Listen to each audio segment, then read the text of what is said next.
अस्सलामुअलैकुम। मेरा नाम है अरेशुल हसन खान और आज हम चैप्टर नंबर 21 पार्शियल फ्रैक्शन की एक्सरसाइज 21.2 करने जा रहे हैं। जैसा कि आपको 21.1 में भी बताया था कि ये पार्शियल फ्रैक्शन की फर्स्ट टाइप है। पॉइंट टू कर रहे हैं एक्सरसाइज, तो इसके अंदर कौन सी टाइप होगी? सेकंड टाइप होगी। फर्स्ट टाइप में आपको क्या बताया था कि डिनोमिनेटर की होल पावर 1 होनी चाहिए, लेकिन अब जाहिर सी बात है टाइप 2 कर रहे हैं तो इसकी पावर में कोई ना कोई फ़र्क आएगा या फिर ऐसी कोई चीज़ आएगी जिसकी वजह से वो पहले वाले से मुख्तलिफ होगा। तो हम यहाँ पे क्या देखते हैं कि डिनोमिनेटर में किसी एक के ऊपर पावर 1 भी है और किसी एक के ऊपर पावर 2 भी है। हमें देखना है कि पावर 2 आ चुकी है अब यहाँ पे, तो इसका मतलब टाइप 2 का इस्तेमाल हो रहा है। इस तरीके से हम पहचानेंगे ये कौन सी टाइप से पार्शियल फ्रैक्शन सॉल्व होगा। तो आप ये टाइप 2 से पहचान तो गए होंगे कि डिनोमिनेटर में पावर 2 आ रही है, इसका मतलब ये टाइप 2 है। सही है। अब टाइप 2 सॉल्व किस तरीके से होती है? मैंने आपके सामने पहले पूरा क्वेश्चन सॉल्व कर दिया है, क्योंकि ये क्वेश्चन ऐसे होते हैं बार बार बहुत लंबे तरीके से बताना पड़ता है। अब लिखो भी समझाओ भी तो टाइम लगता है, तो इसलिए आपके सामने पहले लिख दिए और फिर हम समझा देते हैं। ज़रा देखिएगा, सवाल कॉपी हुआ वही पुराना काम। X square plus 7x plus 3 divided by x square into x plus 3। हमें न्यूमरेटर से कोई लेना देना नहीं है फ़िलहाल, हमें किससे लेना देना है? डिनोमिनेटर से। डिनोमिनेटर में पावर 2 आ रही है, बस इसका मतलब ये टाइप 2 से सॉल्व होगा। अब किस तरीके से सॉल्व होता है ये हम सीखते हैं। तो मैंने लिख दिया apply partial fraction. Partial fraction apply करते हैं। पार्शियल फ्रैक्शन का असल काम होता क्या है कि जितने डिनोमिनेटर हैं, डिनोमिनेटर में जितनी टर्म्स हों उन सब के ऊपर ए आ जाएगा। अब एक से ज़्यादा है तो हमने पहले वाले का नाम रख दिया A1, दूसरे वाले का नाम रख दिया A2 और तीसरे वाले का नाम रख दिया A3। अब आप बोल रहे होंगे सर यहाँ डिनोमिनेटर में तो 2 चीज़ें लिखी हुई थी, लेकिन आते आते इधर आपने 3 क्यों लिख दी? तो यही तो असल काम है टाइप 2 का। टाइप 2 कहता है जिसके ऊपर पावर स्क्वायर होगी वो टाइप 2 है, लेकिन जिसके ऊपर पावर स्क्वायर होगा उसको आप एक सेपरेट लीनियर पावर के साथ भी लिखोगे और एक उसकी अपनी पावर जो स्क्वायर 2 होगी वो भी लिखोगे। समझ आ गई? क्या कह रहे हैं कि जिसके ऊपर पावर स्क्वायर है वो तो लिखा जाएगा जाएगा, लेकिन उससे पहले जो उसकी एक पावर कम होती है, यानी कि लीनियर 2 में से 1 गए तो 1 बचेगा, उसको अलग भी लिखना है। तो हमने एक सेपरेट लीनियर पावर के ऊपर A1 लिख दिया, एक वो खुद एक्स स्क्वायर के ऊपर A2 लिख दिया और तीसरी जो ये टर्म थी x प्लस 3 इसके ऊपर A3 लिख दिया। तो देखें यहाँ तक स्टेप आपको क्लियर हो गया होगा। अब हमारे पास क्या करना होता है कि डिनोमिनेटर ख़त्म करना है। डिनोमिनेटर कैसे ख़त्म होगा? जब डिनोमिनेटर के दोनों तरफ इक्वल हो जाएगा। तो मैंने इन तीनों को क्या करवा दिया? मल्टीप्लाई करवा दिया। आपको पता है मल्टीप्लाई क्यों करवाते हैं? जब एक फ्रैक्शन, दो फ्रैक्शन और तीसरे फ्रैक्शन के दरमियान में प्लस या माइनस परफॉर्म होता है तो क्या परफॉर्म होता है? एलसीएम। एलसीएम के रूल होते हैं, सिखाए हुए हैं, यहाँ पे भी वही अप्लाई करेंगे। एलसीएम का क्या रूल होता है कि तीनों जितनी भी आप एलसीएम ले रहे हो उन सबको आपस में मल्टीप्लाई कर दो। तो x की पावर 1 x की power 2 same variable power plus, तो 1 प्लस 2 पावर 3 हो गई। और x प्लस 3 को मैंने साइड में लिख दिया कि ये मल्टीप्लाई होगा, करवाया नहीं है, लिख दिया है बस। तो ज़रा देखें, अब A1 के नीचे x मौजूद है, कौन सी दो चीज़ें मौजूद नहीं है? एक्स स्क्वायर मौजूद नहीं है, x प्लस 3 मौजूद नहीं है, तो इसका मतलब ये दोनों चीज़ें A1 के साथ जाके मल्टीप्लाई हो जाएंगी।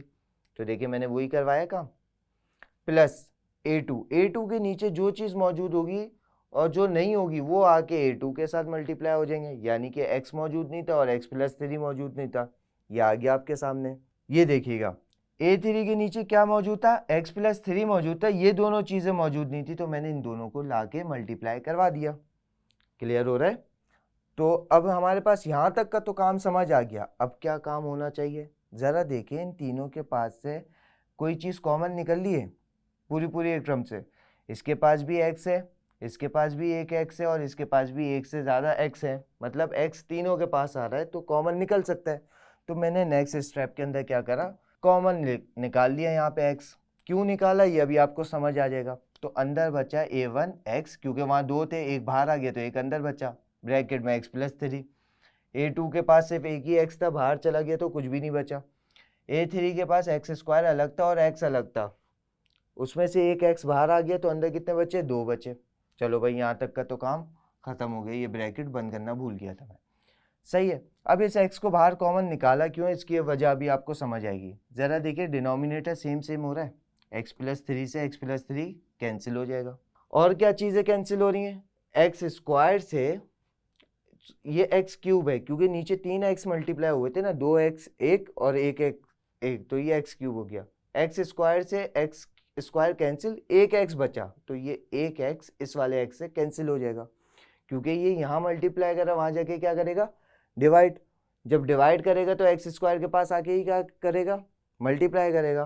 तो इस वजह से पावर सेम हो जाएंगी और सब खत्म हो गया। तो हमारे पास सिर्फ और सिर्फ न्यूमरेटर में क्या बचा, x square plus 7x plus 3, और राइट हैंड साइड पे न्यूमरेटर में क्या बचा, a1 bracket x square plus 3x। इस x को मैंने अंदर मल्टीप्लाई करवा दिया, यहाँ पे a2 को मैंने अंदर मल्टीप्लाई करवा दिया, a2x plus 3a2 plus a3x square. तो हमारा जो काम था कि डिनोमिनेटर खत्म हो जाए, यानी कि सिर्फ 1 बचा और 1 डिनोमिनेटर में बचता है तो किसी काम का नहीं रहता, न्यूमरेटर बचे। न्यूमरेटर भी आपके सामने सॉल्व हो गया। अब जरा a1 को भी अंदर मल्टीप्लाई करवा दें तो हमारे पास क्या बन गया, a1x स्क्वायर 3a1x, और बाकी ये सारी चीज़ें नीचे कॉपी पेस्ट हो गई, लेफ्ट हैंड साइड पे भी कॉपी पेस्ट हो गया।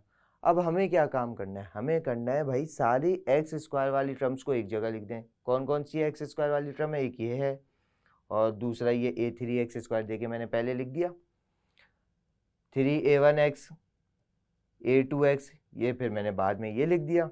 फिर सिर्फ और सिर्फ क्या बचा हमारे पास, 3a2 को बाद में लिख दिया। ऐसा क्यों कर रहे हैं ये आपको नेक्स्ट स्टेप में समझ आ जाएगा। इन दोनों के पास से क्या कॉमन निकल रहा है, एक्स स्क्वायर, तो कॉमन निकाल दिया। इन दोनों के पास से क्या कॉमन निकल रहा है, एक्स कॉमन निकल रहा है। इसके पास से कुछ भी कॉमन नहीं निकल रहा क्योंकि ये एक ही टर्म है।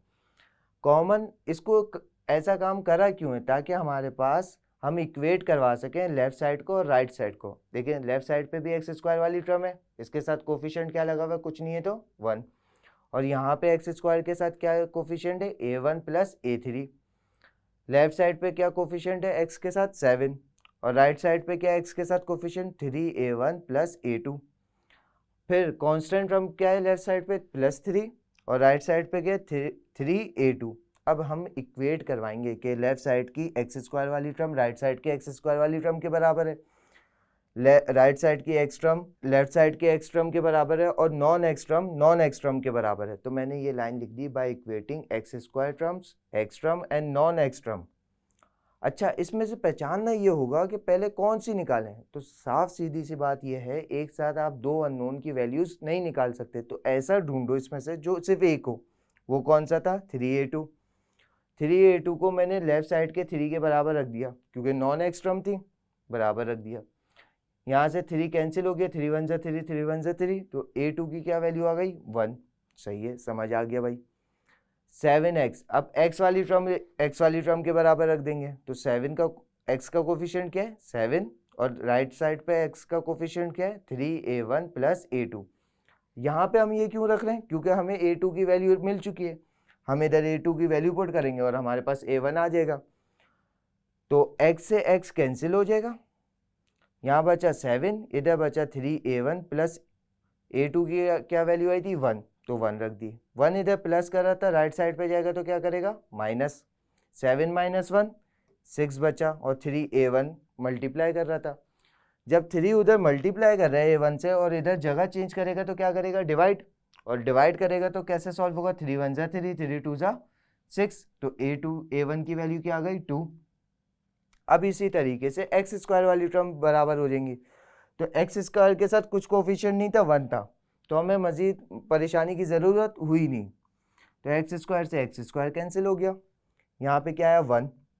a1 की वैल्यू निकाल चुके हैं, चूँकि ये हमारे पास आई है 2, तो मैंने 2 रख दिया। अब सिर्फ और सिर्फ बचा है a3। 2 इधर प्लस कर रहा है, इधर आएगा तो क्या करेगा, माइनस, तो 1 माइनस 2 कितना होता है, माइनस का 1। हमारे पास a1 a2 और a3 की तीनों की वैल्यूज आ गई। बस उसकी इक्वेशन नंबर 1 में रख देना है कि हमने उन सब की वैल्यूज निकालनी है और ये इसका आंसर है। प्रीवियस पेज पे चलते हैं, आपको याद दिलाते चलें कि हमने रखी किस इक्वेशन में। इस इक्वेशन का नाम रख दिया इक्वेशन नंबर 1। a1 की वैल्यू रखी, a2 की वैल्यू रखी और a3 की वैल्यू रखी। यहाँ पे हो गया हमारा काम ख़त्म। पार्शियल फ्रैक्शन को यही कहा जाता है कि a की जितनी वैल्यूज़ हैं आप उनकी वैल्यूज़ निकालें और सॉल्व करते हैं। अब तक की वीडियो में सिर्फ इतना ही, मिलते हैं अपनी नेक्स्ट वीडियो में, तब तक के लिए अल्लाह हाफिज़।